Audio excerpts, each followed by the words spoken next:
আজ আমরা চলে এসেছি কল্যাণী ITI মোড়ে লুমিনাস ক্লাবে।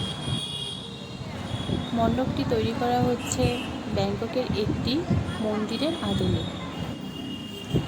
তোমরা দেখতেই পাচ্ছ এই পুরো মণ্ডপটি তৈরি করা হচ্ছে ছোট ছোট ঝিনুক এবং শামুক দিয়ে। প্যান্ডেলটির উচ্চতা 10 থেকে 12 তলার সমান।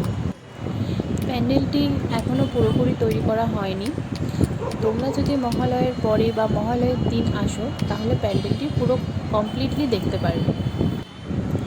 ভেতরে প্রতিমা রয়েছে, যেহেতু ভেতরে প্রবেশ নিষেধ সেজন্য ভেতরের প্রতিমা তোমাদেরকে দেখাতে পারলাম না, তাই বাইরে থেকে দেখালাম।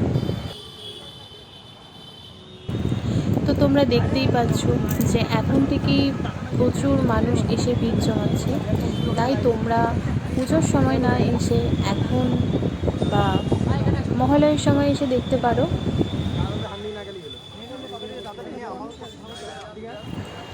এই পুজো মণ্ডপটি প্রত্যেক বছর আমাদের কোনো না কোনো চমক দেয়, কিন্তু এই বছর যে থিমটার কথা বললাম একটু আগে, ব্যাংককের একটি মন্দিরের আদলে, যার নাম নিচে ডেসক্রিপশনে দিয়ে দেব।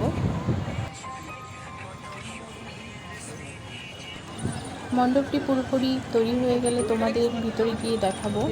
তবে আজকের মতো এইটুকুই, নেক্সট ভিডিওতে আবার দেখা হচ্ছে।